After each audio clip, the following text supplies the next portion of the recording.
You know what really pisses me off? What really gets at me? Is when people talk about this, and they have no idea what they're talking about. And they make all these outrageous claims and asinine promises, and they never actually provide any evidence. And it can be confusing sometimes. Half the time when you ask somebody about that, they'll give you a different definition than the next guy, or the next guy.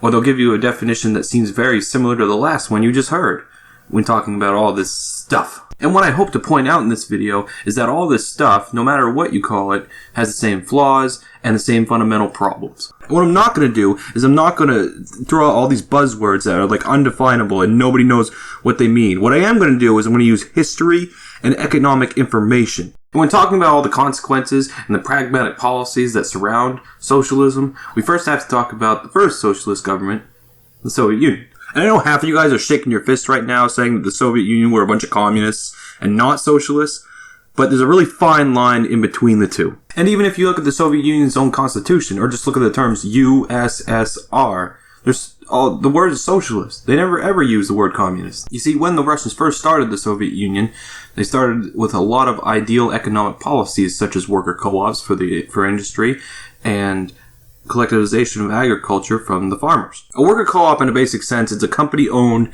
business that acts as a democracy or like a republic. So like either the leaders are elected or all the decisions are made by a vote. All right, it's not the same thing as a union, because in a union there's a like a negotiation between the labor and the employer. They still have a boss, but a worker co-op doesn't have that. And it had disastrous effects. Their industrial productivity went down the tubes. Not to mention there was a food shortage all over Russia. It got so bad that they actually had to conscript workers and use labor armies just to keep their economy going. You know, you look at the military, you know how they like draft people? Well, that's what they were doing. With industrial workers, they were drafting them. Now, there are a couple of reasons for this. One, they had this super civil war going on. But the other one is that they lost something. They lost their motivation. And because they lost their motivation, they had to be replaced by something else. And this is something that happens all the time in socialist governments. What happens is, as soon as self-interest goes away, you have to use force to keep people productive, to maintain your productivity. I mean, people were starving, and even the Cheka, the secret police that the Soviets used, they killed 200,000 people in the first few years of the Soviet Union, as opposed to 14,000 people that the Tsars executed in the previous half century. And to get rid of the food shortages, or maybe they're just tired of killing people, the Russians instituted a new economic policy. And, you know, it was literally called New Economic Policy, the NEP. And what this did was it freed up all their agricultural markets. You know, it's funny, the Soviets had all these ideal economic policies, and then when they didn't work, they had to use force and coercion to discipline the population and doing what they wanted. And then when that didn't work, they had to free up some of their markets. And I know I've been going on about the Russians for like the past 2 minutes, or 3 minutes, but I think it's a good example of what happens to a socialist government.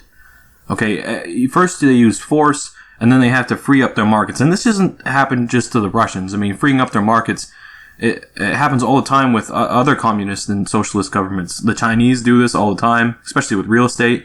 And even the Scandinavian countries, the social democracies, they do it too. Now let's talk about the Scandinavian countries for a second. Let's talk about them. Because they're always cited as like this like ideal, like super like utopian, you know, way of doing things that sort of got the formula right. Well, it turns out that, you know, a lot of their economy is actually more free than the United States. Let's just look at corporate tax rates for a second. And by the way, the United States has the highest corporate tax rates in the world. And even though some of their economy is more freer than the United States, their economic model isn't like a perfect formula. Okay? The United States still does better than the Nordic average in GDP per person, output, and standard of living. The only other country, or the only exception to this in the Nordic countries, is Norway.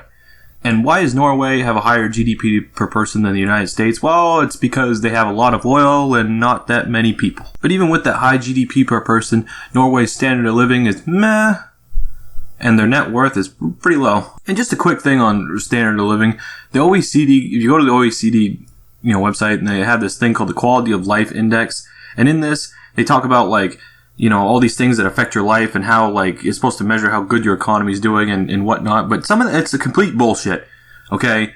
Because one of the things is, like, what, like, satisfaction, life satisfaction. How do you rate, like, how do you put that in the same statistic as, like, income? Okay? Like, that's qualitative information mixed with quantitative. It doesn't work. Okay? That's like, are we measuring the mental health of the country? Or are we, like, measuring the standard of living? It really bugs me. And if the Nordic countries can teach the United States anything, it's that, free economics works. Okay? Because even though they have, like, a lot of these, like, benefits that normally cripple a country's economy, they still do okay because they have, a lot of freedoms in other areas of their economy. And that works. Well, but just imagine how much better it would be if all of their economy was free. Or just imagine what the United States, like how high the standard of living the United States could be if our economy was more free. And I'm not saying we should get rid of all social programs like financial aid or anything like that. And when I'm talking about a free market, I'm talking about like a free market like Adam Smith talked about it. I'm not talking about free trade, okay? Because honestly, I hate that. If NAFTA was like a person who was walking down the street, I'd probably have to like strap myself down just from like not beating the living shit out of them because I hate that economic policy. And I hope you liked the video, and even though I only scratched the surface of most of these things, I hope you learned something. And if you liked it or want to subscribe, just hit the button down there. So this is me signing off or good night, or how do YouTubers say goodbye? Like, I don't know. Well, goodbye.